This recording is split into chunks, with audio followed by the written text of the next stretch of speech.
beaches of Australia and many other parts of the world, our values concerning literature have drastically shifted from voluntarily reading books to the consumption of television and technology-based forms.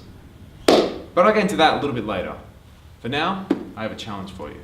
And just bear with me, it's going to be hard, but I want you to imagine a world where people would rather consume pointless garbage via television rather than sitting in front of a cozy fire reading a book. Imagine a world where those in charge of the progression of technology have the ability to watch our every moves and we have a distrust towards them. Imagine a world where global political leaders make others live in fear due to the proposition and implementation of certain laws. It's a hard world to imagine, isn't it? However, it's a world that my friend Guy Montag lives in one of my favourite novels of all time, Fahrenheit 451. In this dystopian novel, society is locked in a constant love affair with technology. Ray Bradbury has created this adaptive novel to try and show us as consumers how our world is changing and how we can either go with the conforms of society or, like some of the characters in the book, slow down and just appreciate the things in life, and how our values can shift depending on our context and the time in which we live. The authoritarian government within Fahrenheit 451 values conformity and obedience. And individuality, that's a big no-no. We must all be alike. Not everyone born free and equal, as the Constitution says, but everyone made equal. Each man, the image of every other. Then, all are happy. For there are no mountains to make them cower, to judge themselves against. So, a book is a loaded gun in the house next door.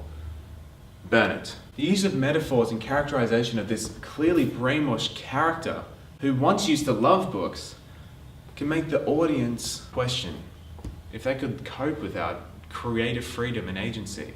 And so it emphasizes how narratives can shape our perception of the world. Bet I know something else you don't. There's dew on the grass in the morning.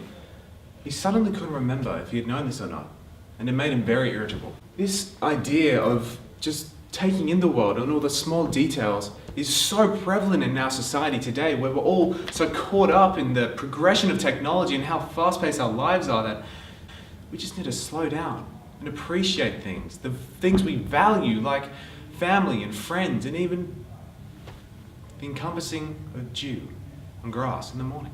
Now, even though books are outlawed in this world, most people seem relatively okay with it. As seen here, remember, the firemen are rarely necessary. The public itself stopped reading on its own accord. We see here how society has progressed from the primitive and offensive nature of books to their large flat-screen TVs instead. Although that would never happen today, right? Well, wrong. I surveyed 20 Year 11 students from St. Augustine's College in Sydney. Over a third of the students didn't read a single book in their free time, for fun, over the whole year. And then I asked them how many hours they thought they spent either watching TVs, movies, YouTube. Ray Bradbury intentionally wrote this didactic novel to emphasize his concerns of the dangers of heading down a path infatuated with technology. As well as this, he predicted the loneliness that encompass people who surround themselves with screens and isolate themselves from real humans, and how it can have devastating effects on the human psyche. Anyway, to conclude, if there's one thing I want you to take away from this talk, it's to just read Fahrenheit 451.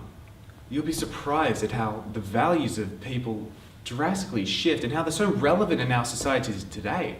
I mean, from the authoritarian government who values obedience and conformity to, the simple characters like Clarice who value the smaller things in life, and how they're so prevalent in our society today and how we can learn from them.